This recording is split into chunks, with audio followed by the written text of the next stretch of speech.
Jules Kounde to Chelsea is becoming an imminent deal with the personal terms agreed, the majority of the base structure done and dusted, and advanced talks between Sevilla and Chelsea Football Club. It is just a payment structure to be finalized now, and that's heading towards completion.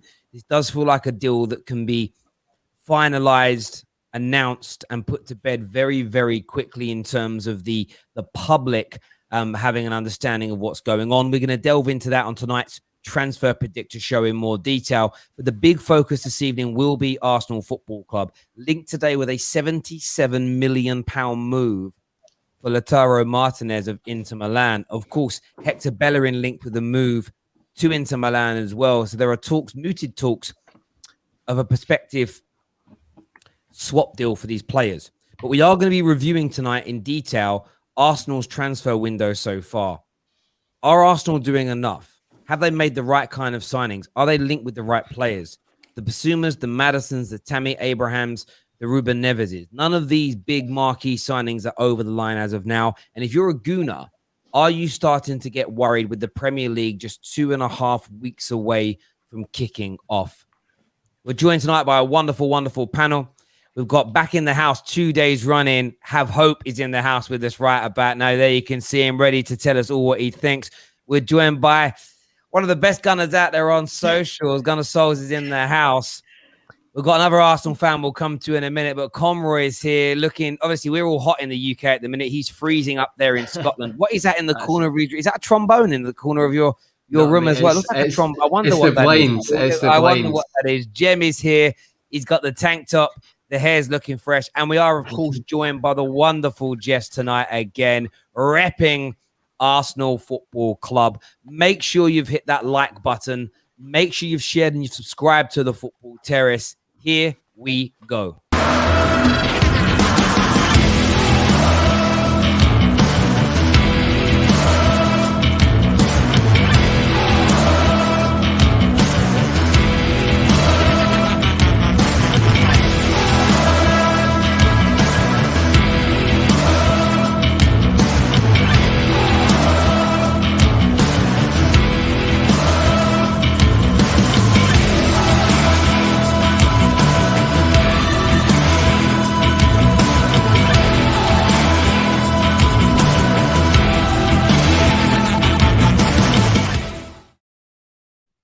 Evening, one and all. Evening, how are we?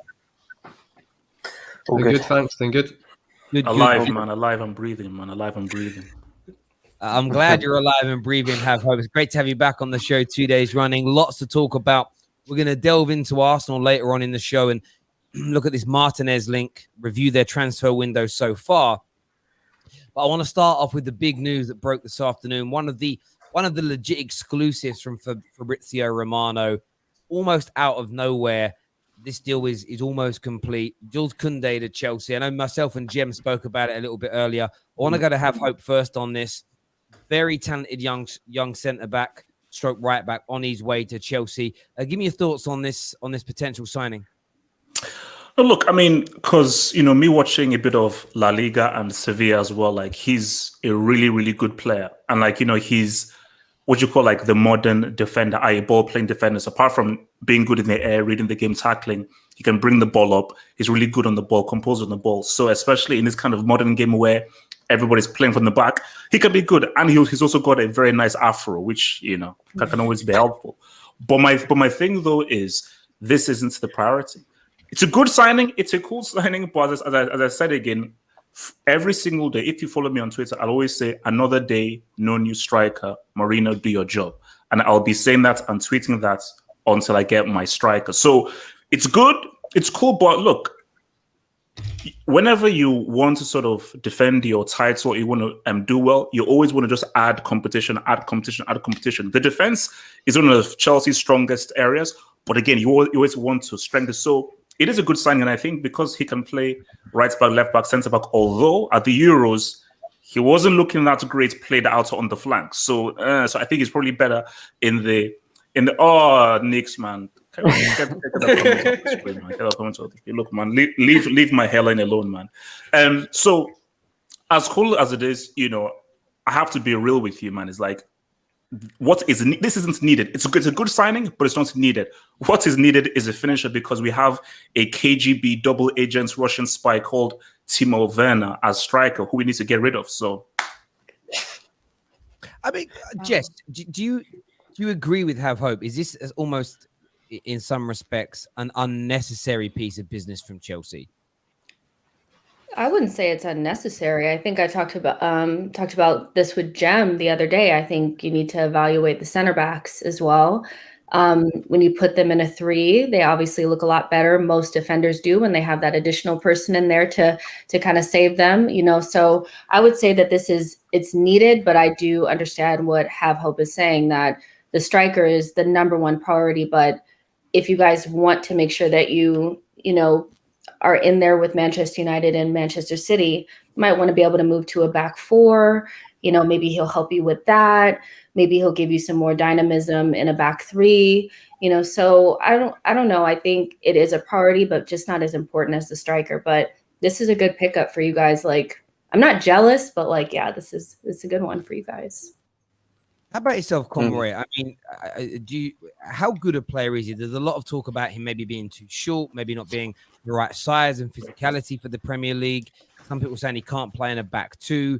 What's your take on Jules Kounde? In your opinion, is this a good quality signing on his way to Stamford Bridge?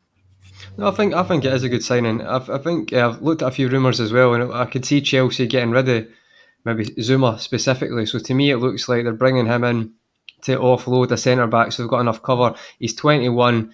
That's what I'm sure he's 21, so he's obviously young. I agree with Have Hope in the World Cup. I've got to be honest with him. To me, they're adding that right back, and along with it, I wasn't too impressed with him on the attacking standpoint. But obviously, as a defender, to me, he looks like he is just going to be a centre back, and he's a very good defender. And I think it's a good signing for Chelsea, to be honest. I mean, to me, I think they'll get rid of one of the other centre backs now, and I think it gives them good depth as well. And obviously, you talk about how good Thiago Silva is, but I know he's performed very well, but he's not the youngest guy. What is he, 35, 36 now, Thiago Silva? So it's looking to the future, and I think there was a few teams looking at Koundé, so I actually think it is quite a good signing if it goes ahead. Yeah, I need my striker, man. I agree, that's your priority, mate. Yeah, definitely. What's your take as a fellow Chelsea fan, Jem? I mean, are you less because Have Hope doesn't look? It's almost like great, thanks. But yeah, look. No, I'm joyful. No, look, this is like my neutral face, man. So like that Rich did at Christmas. Like, I've already got a Rolex and I've already got a car. I've already got a Lamborghini. You know what I mean? It's fine. I've got 2 Lambos already, Dad. I don't want a third. Look, Terence, all I want is the link in that blue jersey. That's all I want. All I want to see is the link in that blue jersey. That's all I want. We all do, and don't get me wrong, striker, you're right in what you say. The striking position is the most important position for Chelsea. However, the reason why this deal makes sense is because it's the person that's going for the player that's coming in. When you think about the player that in Zuma that we have and the current system that we play under Tuchel, it's very clear and evident that he's not comfortable in playing in that. Now, I think next season's going to continue with that system. So what we've actually done is quite clever. We've offloaded a player that's not comfortable in playing in that system and brought in a player who we know strengths are distribution, moving forward with the ball, and his recovery is good as well, and he can defend. He can defend. So I think it works. I think it's a good signing by Chelsea. I agree with you. Like, it is 100%. Look, I'm a fan of Zuma because I just like his vibe and his character. But if we just put character and vibe aside, based on, just as you said again, based on that system and how you play with that back 3, I think Zuma seems a bit cumbersome when he's on the ball, whereas Koundé just seems a lot more composed. But at the end of the day, Jem, we have a double agent spy as a striker. This guy tried to sabotage that Champions League. I'm just like, you can laugh at me once. I'm being serious. He tried to sabotage the freaking Champions League. What I think you're forgetting, what I do think you're forgetting is, I know that the striker is your number one priority. That's the position that you most need to fill.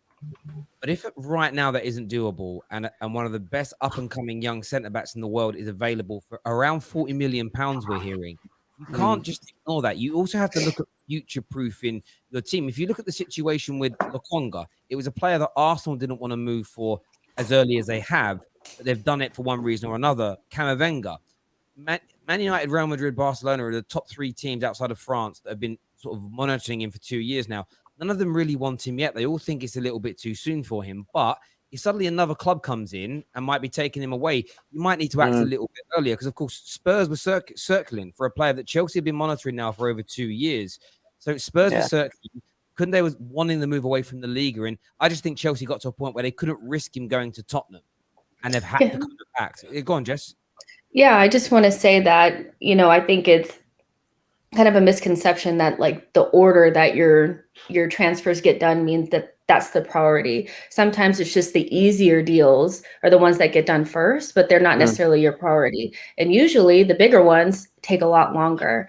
So I would just say, like, you're working on Haaland. That one is probably going to take a lot longer. Koundé was ready to go. Sevilla is ready to do the deal. Like, you know what I mean? So when you look at it, it's not Koundé is more important than Haaland.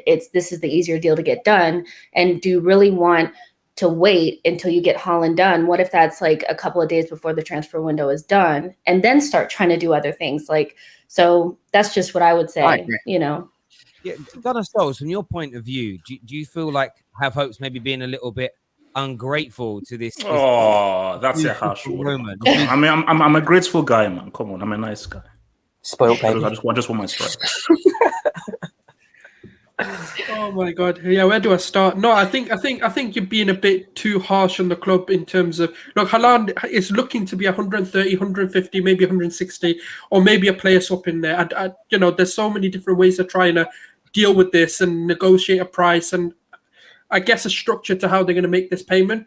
It's going to take ages to get that deal done. This might be the one that goes to the brink, that sort of final day transfer, like what Arsenal are famous for. I'm not saying that's what you guys are doing, but, for me, Koundé is someone you need.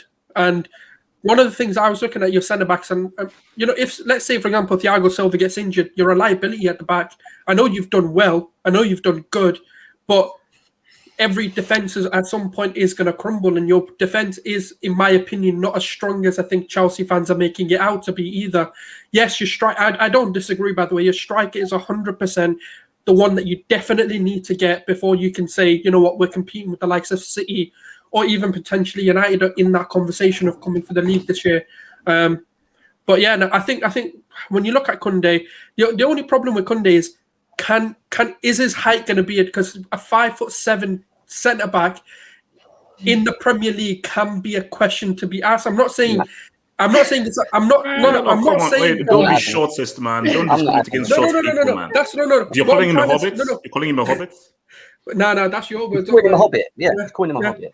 No. But what the thing is, though, the thing that I want to say is, I know people have got the issue with that.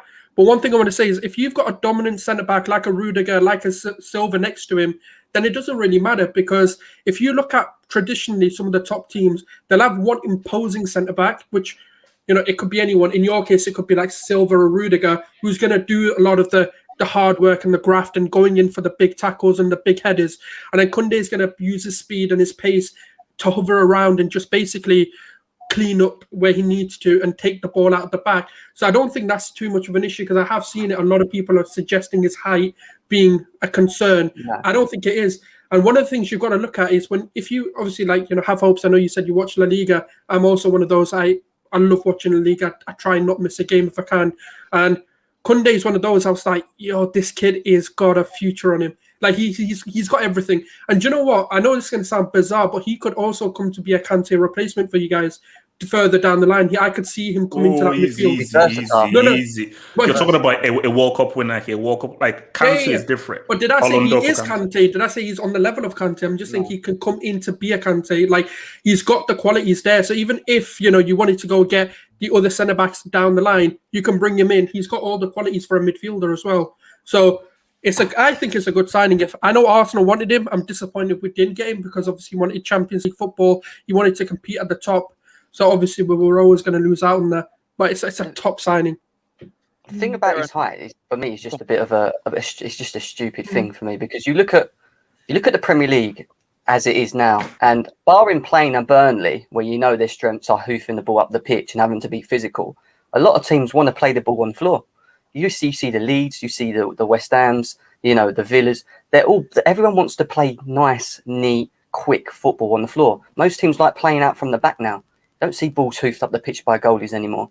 You know, it's changed. What I'm trying to get at is it is changed. It's not like it was in the 90s when you had massive strikers, you know, up at one end of the pitch like Alan Shearer's or Les Ferdinand's, just goalkeepers hoofing it up to him and then flick on and you run onto it. Do you know what I mean? So it's changed. It's changed massively. That's what I was going to say as well. Like, even though personally I feel like just naturally that's not what you want to gravitate towards for your center backs. It's Chelsea's they're going to control the ball like the whole time. Like, they're going to control the game probably 95% of the time. So I would say you would want to recruit somebody that fits your style, like for the 95% of the time, than the 5% of the time where you may not have the ball. You know what I mean? So I don't think it's going to be that big of an issue. And I foresee him playing as a right-sided center back in a 3 anyway.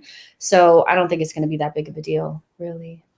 Well, there we go, ladies and gentlemen. Viewers, we want your views. We want your opinions. Jules Kounde to Chelsea Football Club is a deal that's becoming imminent more and more by the minute. The speed of the news that came out today was huge. Clearly, something Fabrizio had been briefed on for a while. The way it was released was almost like a scandal story. It's like you get the big spread on the back of the Sunday papers, and then on the Monday, and then the Wednesday, and then the Friday, the newspapers are releasing more and more. A little bit like Wayne Rooney. You notice how they held back with those Wayne Rooney pictures in the hotel, right? You see how they put them out there. And then when he kind of defended himself and was like, it was like a setup, they released the next lot of pictures of him outside on his way to the hotel. They purposely held them back, waiting for the response. What they do. Wait. Quick question on Fabrizio Romano. Do you know that he's trademarked Here We Go? Mm-hmm. Oh, has he? Yeah, no. If you go to his Twitter page, it says Here We Go with a little TM thing. How can you trademark? So if I say Here We Go, he can sue. No, but that ring announcer, I can't remember which of the Buff is it Bruce Buffer? He's got you can't say his phrase either. Yeah, we're ready to rumble. Okay, cool. No, but Here We Go is such a stand. Look, how many people say we're ready to rumble? The thing is, it's. I don't think he's copyrighted anybody else saying it. I think he's copyrighted. So if you couldn't do a show called the Here We Go show. Like, I think he's copyrighted the use of it in a certain sense. You have to look, because copyrights are very interesting things. You can copyright an element of words. You can't imagine that everyone who ever says that, because Here We Go is such he didn't invent it. Like, I respect. He didn't invent it. Like, it's one of the things. I've been saying it for years, because not because of him, but because if you go back and watch stuff before everyone knew who he was, it was because of the commentator from the UFC at the start of the fight. He's like, "Here we go!" Like, it's just I used to say, there we go. There we go with Fabrizio. But he's very, very good, especially when it comes to the continent and Italy as well. We're going to move on to Arsenal in a few minutes, ladies and gentlemen. Please smash that like button for us. Adams here says United fans protest and get 2 world-class signings. Arsenal fans protest and get dead overpriced signings. Liverpool protest and get a dead apology from the owners. We all know who the biggest club is. Hated, adored, but never ignored. He missed the ignored part off the end there. Adam, thank you for that wonderful, wonderful super chat. Is that guy a Chelsea fan? And that does bring us nicely onto Arsenal Football Club. Now, I'm going to count Ben White as a done deal because it's a formality that he's going to join. He is going to be an Arsenal player. But we're looking at Arsenal Football Club now. We're 2.5 weeks away from the start of the window. And I think the business you've done so far has been excellent, personally. But are Arsenal doing the right kind of business to push back for the top 4? That's the goal this year, is to push back for the top 4. There's no doubt about it whatsoever, right? Only 45% of people in our poll right now think no, Arsenal are not doing the right kind of business in the transfer market to get back into the Champions League. 34% think time will tell, and 21% think yes, you are. Before we delve into that in a bit more detail, I want to speak about this Martinez link. I want to go to Jess first on this one. How credible a link do you think this is? And can you're linked with, in terms of strikers and attackers, you're linked with Tammy Abraham at £40 million. You have made inquiries this summer for the Raheem Sterlings and the Mahrezes.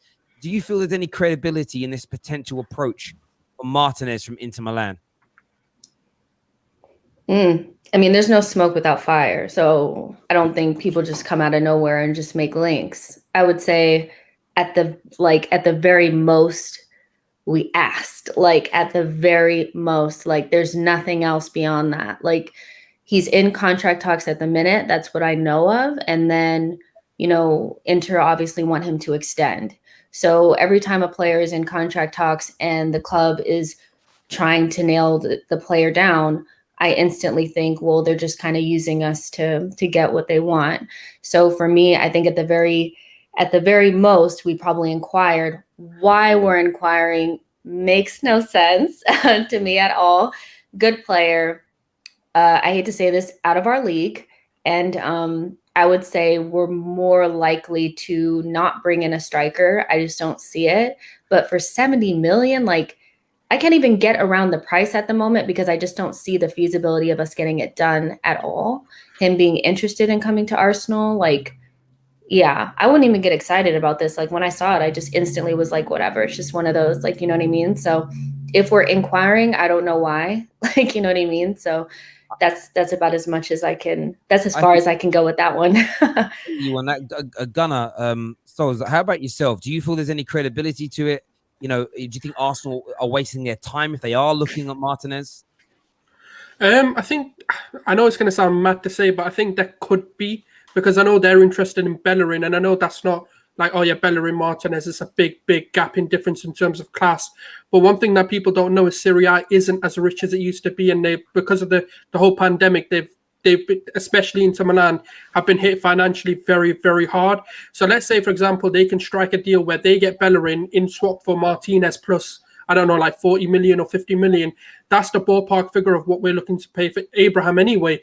So if we can, it's about convincing the player that the project at Arsenal is good enough for him to leave Inter Milan, Serie A champions, and potentially go on to being a stable top four side. I think Inter Milan's rebuild and sort of how they've restructured their entire team has been brilliant. But one thing that you've also got to realize is Inter Milan's team is also going to be dismantled soon. Lukaku's looking like he's potentially going to be getting a transfer out.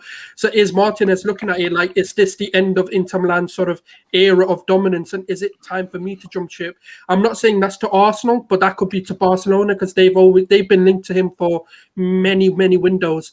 So I think there could be from Inter Milan, but I just think the player won't want to come. I mean, you see, there's something that the key element that people are missing here is the guy who's sitting in the dugout. Like, you have to remember that Mikel Arteta joined Arsenal with zero managerial experience. You can get an FA Cup or a Papa John's trophy. Arsenal are never sniffing the Premier League or the Champions League with Mikel Arteta as the manager. So even if they get Martinez, Tammy Abraham, and so forth, he just isn't experienced enough. Arsenal should have gone with an experienced hand. It's shocking. I don't even know what you Arsenal fans think. It is shocking that my man Patrick Vieira wasn't even given an interview, and you allowed him to go to Nice first and now to Crystal Palace. How you didn't even look at Vieira to come in, who was a legend, he knows the club, and so forth. Again, there are questions as to how he was let go and how he wasn't really appreciated enough. I just think that Arteta is a talented coach, is a talented manager, but for the job that is needed to really revitalize Arsenal and get them back to the top, the job is too big for him. I just don't think he has the managerial expertise to be able to squeeze out results needed to really close that gap into the top four. So the key transfer is sack Arteta. So it doesn't mean that they can't use Arteta to get assisted in place, right? It doesn't mean that the Arsenal board can't go out and buy players still. Of course they can. They can still go out and buy players and strengthen their squad. All right, he might not be the best manager. But you're strengthening your squad. We could say the same thing about Ollie. Same situation with Ollie, I was just about to say that. I agree with that. Ollie won back-to-back league titles in Norway. Now, come on, man. Wait, hold on. Hold on really quick though.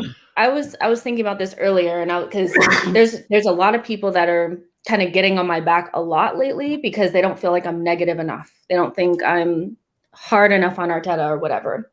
But I've always said that he should have never got the job. Like, I feel like that's as transparent as I can be. I don't think he should have ever gotten the job. Like, it's always been too big of a job for him to take what we have now and get us to the top four. I don't think he's the guy that's going to take us to the mountaintop. I really, really don't. But he's the type of manager that can come in and fix the culture part, try to gain some value in the squad, get rid of the people that need to go, help the young kids. That's important for us right now. Yeah, say, build yeah, a foundation. But no manager, no top manager is coming into Arsenal like right now and wanting to do a project. Like, what top manager comes in and is like, okay, yeah, well, I'm going to have to work with these young players. You're going to give me a limited budget. Like, it's not going to happen. So as much as people feel like sack Arteta and bring in Conte wouldn't even use Saka and ESR and these young players. He would just throw them in the bin and then try to bring in like old players. You know what I mean? And we don't have the money for that. So I just like kind of want to be clear that like we are in a long-term rebuild. Like I've been saying that since the beginning. And part of that is going to be dealing with Arteta, hoping that he gets us to a certain point, at least Europe, so that people will be attracted to us enough to get a better manager in. Like, that's just like literally where we are. Is it stupid for us to have hired him in the beginning? Maybe, but like who is really taking on that team? Kolasinac, Mustafi, Dead Ozil, a bunch of old players. Like, you know what I mean? Relax. He was dead at that point. He was dead at that point. He was dead. He was dead. Excellent points there. I want to get Conroy's view on this. You're a Liverpool fan, you're watching Arsenal, a fear for all the teams in the top four is that the Arsenals and the Tottenhams click back into gear and start breathing down the necks in the same way the Leicesters are. I think we've kind of come to the conclusion that nobody really thinks that, Souls thinks there's a bit of maybe some credibility to the Martinez deal. But in terms of Arsenal's performance in this transfer window so far, 2.5 weeks till it begins, there's still a lot of question marks over who's going to be the midfielder, who's going to be the attacking midfielder. James Maddison is one of the most interesting stories for me now because a lot of people were messaging me today after Dean Jones said that he doesn't, based on what he'd been told, he doesn't think the Maddison deal is going to happen, even though Arsenal are still trying. Everyone's saying to me, the AFC Bell, we trust. I'm like, okay, but the AFC Bell's report said he was getting the number 10 shirt. We know that isn't true. Now, that's only one part of their report. I'm not saying the whole of their report is wrong, but there's a lot of question marks up in the air around who Arsenal can bring in of a higher caliber now. They've brought in some good squad players, some good young players. Do you think, Conroy, that Arsenal were doing the right business to legitimately challenge to get back into the top four this season? They're doing the right business to a certain extent. They're buying young players in, and it's maybe an interesting move. But let's be honest, neutrally, Arsenal are not going to get a top four next season. There's just too many obstacles. Like it's not. I'm not a salty person. That's not me. I'm just logical looking at it. I mean, Lautaro Martinez is not going to come to Arsenal, as Jess said. If he was, you can have as much ideal as you said about like the them getting Bellerin and stuff, but he's just won Serie A, as you said. He's just won Copa America with Messi. There is no way he's going to come to Arsenal. Well, if he does, I would be baffled, and that would be one of the greatest, most surprising transfers ever. But he's 23 years old.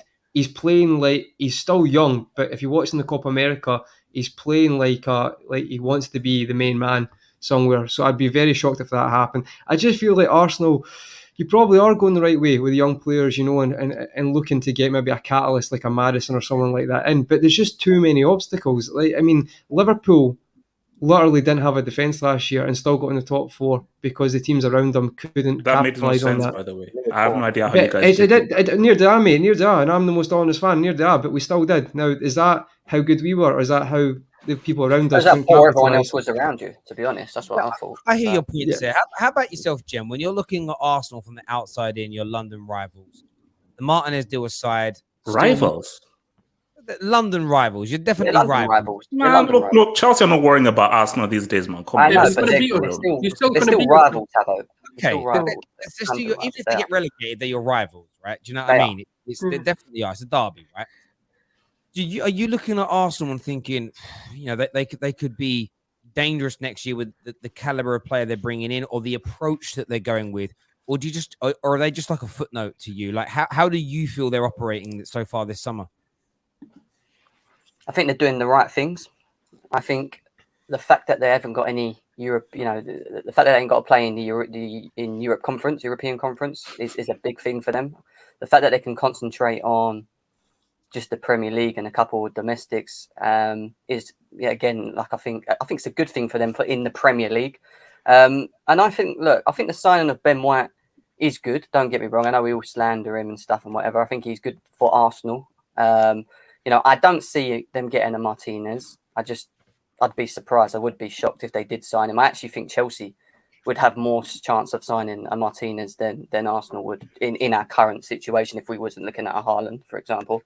But at the end of the day, I think they've got the opportunity to be able to get back at least in the top 6, only purely because of the games.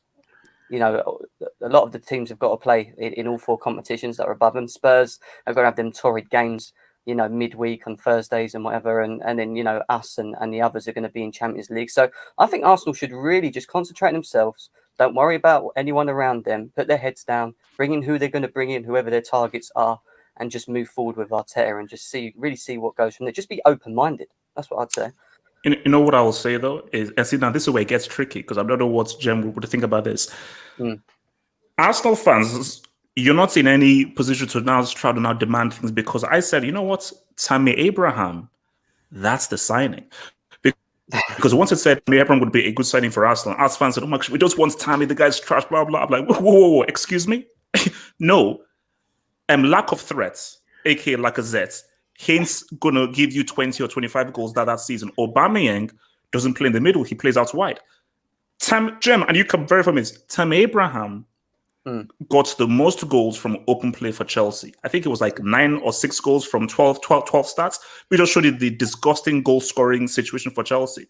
So the thing though is that the issue is that if Chelsea don't get a striker, then Tammy probably has to stay. But if Chelsea do get a striker and Tammy is obviously going to go, as if Arsenal gets Tammy Abraham, that could be a very, very good signing.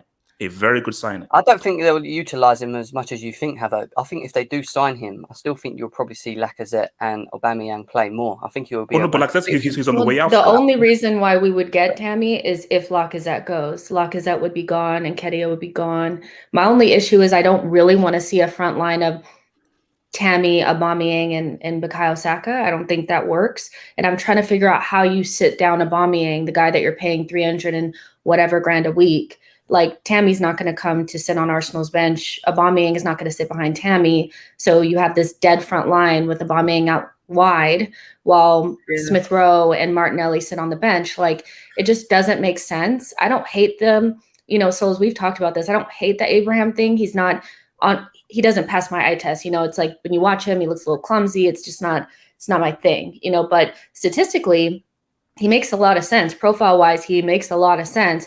And I know Arsenal fans don't want to hear about, like, they don't want to hear this, but there's strikers that are, like, just not in our range. Like, there's no way we'll get them, but there are, you know, players below that could make us better, and that's all that's important right now.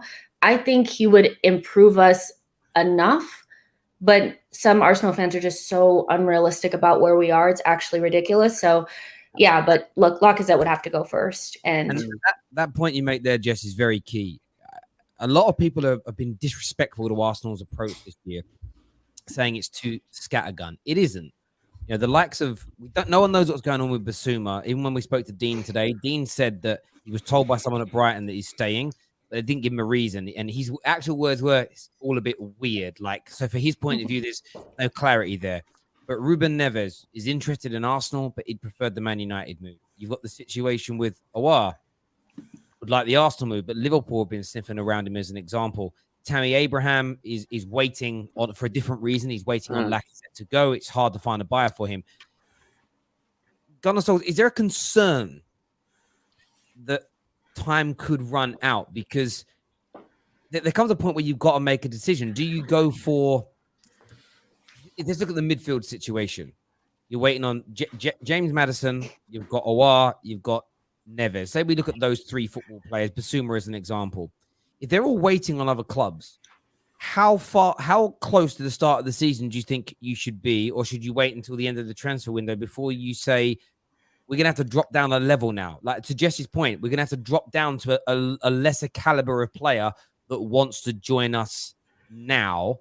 Or do you just stick it out until the bitter end and maybe risk not signing anyone in those positions? Like, what do you think is your personal approach? Because that seems to be the reason that these players are waiting, if that makes sense. They're waiting to see who else comes in for them, which I think is fair from their point of view. Because if Chelsea want you versus Arsenal right now, most are going to pick Chelsea. Well, what would you do, Gunnar Souls? Would you implore Arsenal to forget about some of these individuals and move to players that want to come, or stick it out?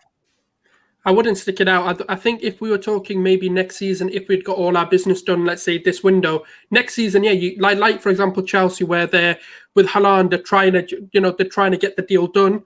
They're not trying to move on to other targets or anything. I think they're in a position to do that. Arsenal isn't. We need to get that midfielder. We need to get that number 10, and we need to get that right back.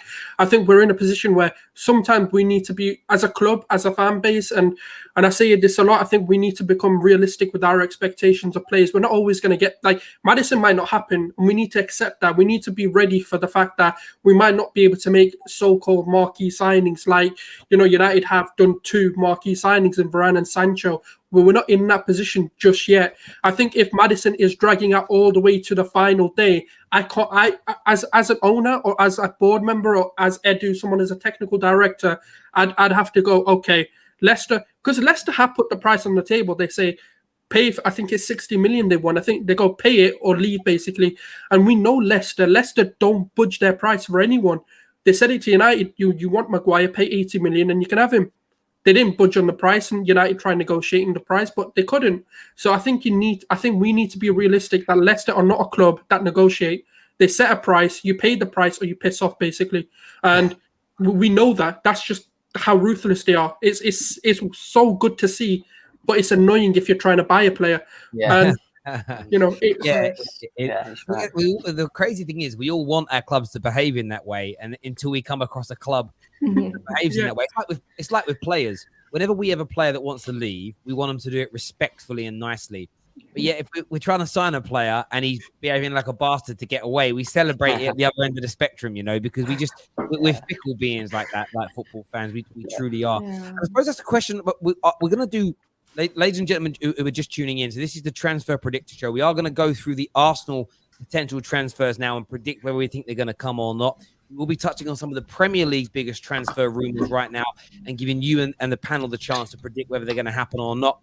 But just a recap of the big news this evening that if you just tuned in when we re-upload, you can go back to the beginning and watch it. But the Jules Kounde to Chelsea deal is imminent. The deal is being worked on. The base fee shouldn't be a problem for the player. Personal terms are 100% agreed to, or no problems, or in pre-agreement. Jules Kounde wants to be a Chelsea player. He wants to come and be part of Tuchel's revolution. It's simply the payment structure now that is holding this deal up. But with the speed and the velocity of the news, it appears, and many experts predict, that it could be over very, very quickly indeed. He should be a Chelsea player within the next week to 10 days at the maximum. It could be a lot sooner than that. Make sure you've all smashed that like button for us. You've subscribed to the Football Terrace. We've got a super chat here from Neil, who says Arsenal have never bought well from other top teams in England, and in recent times, I believe Tammy Abraham will not improve them. The Tammy one's such a difficult. I see it from both angles. I see a player that's talented and a good finisher with the bit between his teeth. If he moves to Arsenal, wanting to kind of say, you should have kept me to Chelsea, you should have given me a chance. But then I also can I ask you a question? How good is he aerially? Is he a good aerial? Not he's one of those players that's really frustrating. Really frustrating for the height of him. He isn't that great, but there aren't very many great strikers in the air nowadays. Like, it's just something people don't. It's because we like crossing the ball in a lot, and I think that's why a lot of, even though we've created a lot of chances per se, a lot of them are headers or where we need to bully a centre back to them. We don't really play through the middle as much as maybe we should until like the introduction of maybe ESR and Odegaard. No, but then that's where you have to adapt your game and then tell your crosses to now cross near post, far post, put it up, because what Tammy is good at is like, he's good at making those late runs. He's not good in the air, but he's good at those late runs and those tappings. So Chambers, Abraham would work really well. I think if Bellerin goes, Abraham would make more sense, because Chambers loves, especially while we know Tierney loves whipping a ball in, and I think that's where Abraham for me makes sense. And then Chambers likes doing that a lot as well. But it's just one of those where I don't know. What's going to be really interesting is if Tammy goes, and I think Tammy is will be the first one we start on in terms of predicting these in a moment. I think Tammy's going to start off like a bull in a china shop. You know that first season where he got a chance at Chelsea, and within there's 7 goals in those 3 games. He's better than Rashi. He's the next Drogba and all this chat. I almost think he's going to hit the ground running at Arsenal. He's going to send some shockwaves, and people might get. It's different as well, Terry. Though the comment said it's a fair point about other Chelsea players, but they've kind of been at the end of not end of the career, but a bit older, like David Luiz, Willian, obviously. So I think this one's a bit different. What do you think, Jem and Half Hope? Do you think Chelsea would actually sell Tammy Abraham to Arsenal though, just on a they would. that principle level? Yes, I do. Only for the right price, and only if Chelsea sort out the striker situation. That's the key thing. I mean, if Chelsea have a striker, they're not bothered. They don't like if Chelsea get a strike because. And let's be real with you, man. Tammy was given a raw deal. He was given a raw deal because Timo Werner was given far more opportunities than Tammy could. Now, the issue is that as raw as a deal that Tammy was given, you can't be a starting striker for Chelsea. For what Chelsea wants to do, Tammy just isn't on that level, which is unfortunate, but it's a straight not because he's not a guy where for sure 30 to 35 goals for sure. He's going to score that winning goal in that game for sure. He's going to come clutch. So I think that he knows that, look, he's like, and if you're Tammy, you want to play. And I just think that Tammy in a team that's plays, and that's what you have to do as a manager. You have to play to someone's strengths. He's not good in the air, but he's got very good movement, and it's very good when he now has the ball given to feet. So if you play to his strengths, change the way that you cross the ball, have link-up play. And I do think that him with Aubameyang, because the thing with Aubameyang doesn't work well in the middle. Aubameyang started out wide at Dortmund, then he was brought to the middle out wide, but really his strength is he comes out wide, so he gets a lot of space. So if you have Aubameyang out wide where he's better, and Tammy, who's a better natural striker, and you play, keep the ball on the ground, move it around, and not play give and goes, you play to his strengths. Yeah, Tammy is a sign that makes sense for Arsenal. It could do well there. Like my mind's in 2 places with it, but I think at 40 million pound the expectation will be there. So we're going to do the transfer predictions for Arsenal, and then we're going to move on to the wider bit. Viewers, make sure you get your comments in on this as well. And remember, we're still running that competition for July. Every super chat over the value of £5, $5, 5 Canadian dollars, you go into the prize draw to win a Premier League shirt of your choice. Of course, Maria Williams won it for June, and everyone who signs up new to our membership program will also go into that prize draw to win a Premier League. So what's the prize? If the name gets pulled out, they'll win a football shirt of their choice. So not a PS5.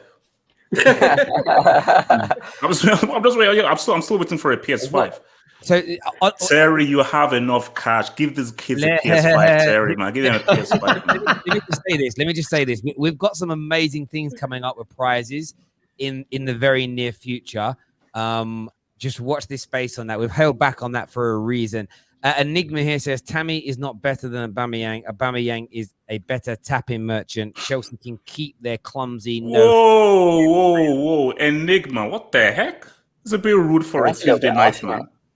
Yeah, he's scoring more goals than Lacazette. I promise you that. So yes, that's a fact. I mean, that ain't even hard. But no, I hear you on that one there. So let's do these predictions now for Arsenal. So Arsenal's biggest rumours it stands. So we'll start off with Tammy Abraham. I just want a deal or no deal. I'm going to get a Jess first. Tammy Abraham, is it happening? Yeah. Mm-hmm. Jem? Yes.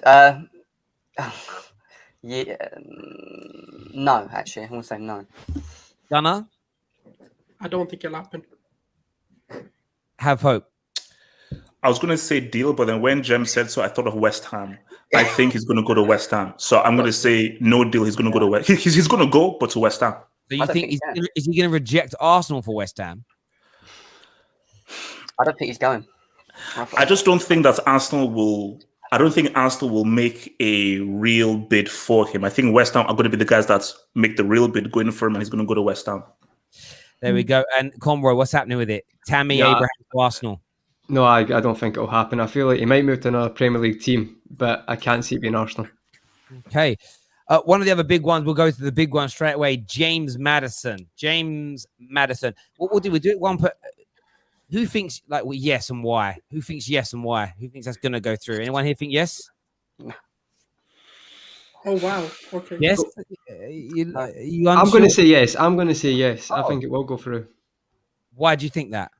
Because I think James Maddison's had a few instances with Leicester now where him and Brendan Rodgers have, I'm not saying not the hate or anything like that, but they've had a few, because I think his character is sometimes a bit like, it's not just about his Instagram and stuff like that, but I do think he obviously believes his own hype, which is great, he'd be arrogant to a certain extent, but I feel like if you watch Brendan Rodgers as a manager and the stuff he's done in the past, I feel like he's not a big fan of that all the time, and I feel like, as say Leicester said, the price, Arsenal, I think will maybe not panic buy, but I think I can see it happening. I don't see James Maddison being at Leicester in the summer, and I'm just saying because Arsenal need that talisman or that attacking mid. That's why I think it will happen. Because I just think. Sorry, mate, on you go. Oh no! Sorry, finish. We can finish. No, I was just saying. I just think I can see it actually happening because I do think also another end of that. I think James Maddison will back himself to go in at Arsenal and smash it because he's got that mentality. Look at what he's done. He's went from Aberdeen in Scotland in the SPL to regular in the Premier League. So I actually can see this one happening. No, yeah, I agree. Like for me, I think maybe all the points he made were like amazing points because of the fallout he had with Rodgers and the fact that they actually did survive without Maddison and still were able to play well without Maddison. I think if Arsenal go in for him, which I think they probably will, because it's a play that they do need. Because what they need is just that kind of number 10 guy who sits in the hole and can help with the creativity. I don't like if Arsenal have a situation where you have Ben White, you can somehow get Odegaard from Real Madrid. You now have Maddison in the hole and you now have Tammy Abraham. That's a pretty good summer. We're not getting Odegaard and Madison. It's one or the other. Yeah. I don't think they're going to meet Leicester's demands. Who would you prefer, Jess? Odegaard or Madison? Oh, Madison. He's the better player now. So, what? Yeah, he is. Statistically, he is the better player now. Like right this moment. That's than Odegaard? Yes. He is. Yes. Did you say Odegaard? I thought you said Madison. No, I said Madison. I'd prefer Madison. Yeah. But he's the better player now. Odegaard may be the better player. Like his ceiling is so high, but do we know if he's going to be able to hit that? I'm not sure. And the player that you need to bring in has to be better than ESR now. And when Odegaard was here, I thought ESR was more influential than him. So if you're going to spend 40 million, why not just spend more and get Madison, who is already better than ESR now? And I just think he adds goals. Odegaard doesn't. But I think he's what is that? Oh, sorry. You guys. I was like, is that me? But Odegaard, I think, is Arteta's number one choice. So I have this weird feeling that we're going to wait and see if we can make that happen. Mm-hmm. The thing is, right, if we think about all these protests and, everything that's going on in the Arsenal fan base, and I'm sure they look at social media and look at the responses of fans. I'm not saying that influences their decision, but they know there's going to be at least 70 to 80% of capacity is allowed by the government to come back in. And obviously with people not being able to watch football for over a year, there's going to be basically as much people as allowed, they're going to go. So they might do Madison just to please the fan base. And we know Arsenal fans, they are going to be 100. Right. Oh, also, with Souls, want to know the irony of you laughing at that? I was actually just clicking on your YouTube channel, Jess. Oh no, I'm not. Okay, all right, but also we have that little documentary coming up as well. You have to keep that in mind. We're not going to have that documentary come out if we don't sign anybody. What is that documentary about? I don't get it. You finished 8th last season. Why would you know it's about us? More? It's Arsenal, man. It's Arsenal. It'll be fun. There'll probably be AFTV there as well. It's Arsenal. Yeah, it'll be 8th or 8th, nothing or nothing. Jim, you're saying that, but you watch every episode, Jim. You watch every episode. Oh yeah, it's gonna be amazing. I'm so excited. Jim, you're watching it. We're going to put Madison in as a yes, and we'll move forward. The next one I'm going to go to is Max Aarons. We're not getting a right back. Not getting a right. I don't think so. Okay, so we'll go straight to no on that one. Basuma. I fucking hope so. I don't. I want Liverpool to get him. So Can I kidnap him? Is that against a contract with Brighton? Can I just take him away and just take him to Arsenal? Somebody said something weird earlier, Can we put and I Willian in thought, this place? but they were trying to say that the reason why it took so long to negotiate for White is because, and why we spent so much was because we were also like almost trying to sweeten the deal for Basuma. I don't see that. And if you go after Locatelli, which I do think that we had some interest there, Basuma and Locatelli are nothing alike. So if you go for Locatelli, you skip over Neves and then go to Basuma, I'm questioning whether you believe in what you're trying to build, because the profiles have to be similar. I think we'll try to go for Neves. I have a weird feeling that we're going to get Neves because I don't think Manchester United is going to get a midfielder. That's just me. So I think we'll get him by default. That tells me they want to play a 4-3-3, because even if they go for Locatelli, that's what I'm thinking. And then if you think about Maddison can also play that number 8 advanced sort of playmaking midfielder. And I think they want to try and go for more of an attacking approach, allow Partey to kind of run free. And even if you look at sort of pre-season, it looks like we're transitioning from 4-3-3, 4-4-2, and we're playing these sort of fluid formations. And Locatelli and Neves suit them better probably than a Basuma. They want another Xhaka. They want that similar kind of deep line. That's what they want. You know that's what they want. I'd prefer Basuma, but yeah. There we go. There's a comment here from Gary Turner that says, "What about the rumors around the return of Aaron Ramsey?" What about him? Do you see it happening? Used to play, good player. Not at all. What is he coming back for a testimonial or something, or something? Where does he fit in your team? I don't get it. Where would he go? So we've kind of. Where did he go? Where would he fit in that team with the amount of Ramsey? they've got? It makes no sense. Yeah. If Willick doesn't fit, Ramsey doesn't coaching. fit. I hear you on that. So we've kind of said in terms of those rumors there, we've kind of said that Basuma no, Neves we've said yes. Maddison, people think there's a yes to that as well. Hassan Mawar, anyone feel like he's going to come in this summer? No. Leon are very hard to negotiate with, man. Is it Leon he's at? Or Yeah. Leon, yeah, I mean, that guy's a hard guy to negotiate with. It's not even a negotiation. 25 million. What you negotiating at this point?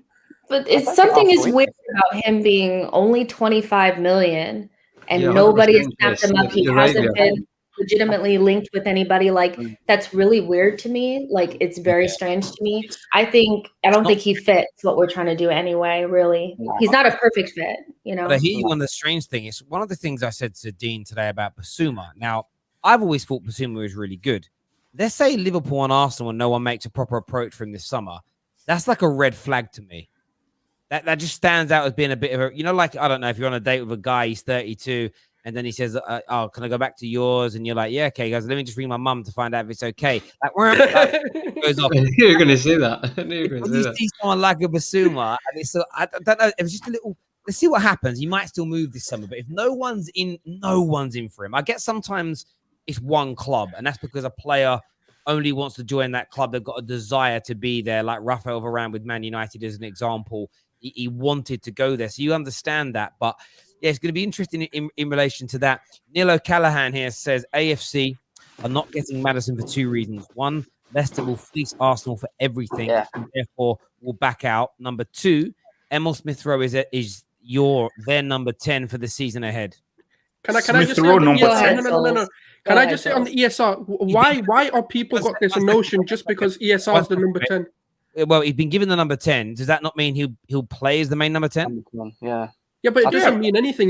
We still need a backup. Like Emil Smith-Rowe can play 2 games and feel like he's played a whole season. He gets fatigued really easily. He's not a backup though, is he? No. But it could be like system change. But it's one of those where I know he's been given the number 10, and I know he might be trusted to play more. But we still need someone to come in. Like Odegaard came in, for example, and played probably just as many games as ESR. They rotated 1 game each, or sort of. Probably Odegaard played a few more games than him, so it's still the place is still up for grabs, and you need competition. We're Arsenal Football Club. We need to have 2 players going at it, especially our youngsters needing to prove themselves as well. So you need a 2nd/3rd tier 10 number 10, because you can't sign a tier 1 number 10 because ESR's the main man. So who is it? No, I'm sorry. You I guys don't are think putting it'll be too. like You guys that. are putting too much. Like, I get the whole number thing. Like, the number 10 is the number 10, but we've been negotiating with ESR for months, and a part of the negotiations was always the number 10. I think we were negotiating with ESR before we were even trying to figure out who we're going to get for the summer, because we thought we would get Odegaard. So I don't really see it like that. We do need another number 10 because, let's be real, ESR is brittle. So he will get injured at some point in the season. You can't just be sitting around trying to move Pepe into the number 10, move Saka into number 10. It doesn't work. So we'll bring in some sort of attacking mid. I don't see the number being an issue. We still have number 8 is still available. There's also that aspect of it too. Oh, yeah, I think number Madison 11's played with available. the number 8 for England. So You it's need not a that lot big of a now. deal. It's just a number at the end of the day. It's just a number. But see, I think this is just where I think things have changed. See, for me, growing up, a number 10 is a big issue. It's just like back in the day, how like if you wore like non-black boots, you were a big deal. Now every player now wears red, pink, everything like that. So back in the day, that number 10 jersey, no, you're the guy, you're the creator, you're the playmaker, you're the Geppetto, or if you're number 9. Now freaking number 10 is the central defender, number 3 is a striker. Like everything is just like everything's messed up. It's not like we didn't give it to Gallas, so I don't think our number 10 really means that much. I do understand that, but I think I do get the whole thing about the shirt number in itself not being important, but I do look at Emil Smith-Rowe and Maddison and C2 players that occupy similar areas on a football pitch together. And if Maddison comes in, Smith-Rowe is behind him. And I do get system change. I do get the conversation that maybe Maddison actually is going to play more of an 8 role. There's a lot of talk about him wanting to do that. But you guys have predicted that Maddison is coming in. So it's just going to be really intriguing to see what happens. Neil O'Callaghan, the super chat, I think it will not happen. What are the other sort of key Arsenal rumors right now? The ones that stand out? Any that I've missed? No, I think they're pretty much the ones that kind of seem to be the ones. Viewers have had their say as well. I just want to ask some questions around some non-Arsenal related transfer rumors that are circulating in deal or no deal. First one's a big one. I'm going to go to Conroy on this. Paul Pogba, the PSG, is that going to happen or not this summer? I don't think it'll happen. I don't know, but do you know what? I've got to be honest. Like, Pogba was outstanding in the Euros, but I just think Man United will keep him. I do, but like everyone might disagree. I can't see that getting over the line. I think when that first game of the season, Pogba will still be in United's team. But see, my thing though is that Pogba, I don't think is going to sign out contract extension, and I think United fans should realize that Pogba has never really given you what you hoped he would. In all of the time that he's been at Man United, the only great Pogba moment was when he scored the 2 goals in a 3-2 over Man City, stopping City from winning the league. Apart from that, he's not really deliver. So for United, it's like, for instance, I had United were rumored with getting Ndidi. Pogba is much better player than Ndidi. Ndidi would probably be a better fit and will consistently give you more for that team than Pogba has done. So Pogba to PSG, it makes sense. Because if you see, Pogba is the kind of dude where, you know how they always do the whole Pogba-De Bruyne comparison. See, De Bruyne is a guy who can help elevate an average or a good team because he's very consistent. But Pogba is a guy who you want in an amazing superstar team over a De Bruyne. So Pogba with Neymar, the prodigy, Marco. I understand your point. They still want to win the Champions League. I understand where you're coming from. I think, again, what I was told today made a lot of sense. Pogba's in a really big predicament, though. His dream move is Real Madrid. His whole life. Playing for Real Madrid's his dream. If he signs a new deal at Man United, if he goes to PSG, because he's 28, 29, he never plays for Real Madrid. He knows that. Real Madrid might not come in for him next year. Who knows the way the land is going to lie at the end of the season? He could have a bad injury. Real Madrid might find someone else that who like no one knows. He's a really interesting crossroads right now as a football player, Paul Pogba, where he's got to. I think he may end up staying at Man United. Man United would want to sell him if he's doing a new deal. They want some money in.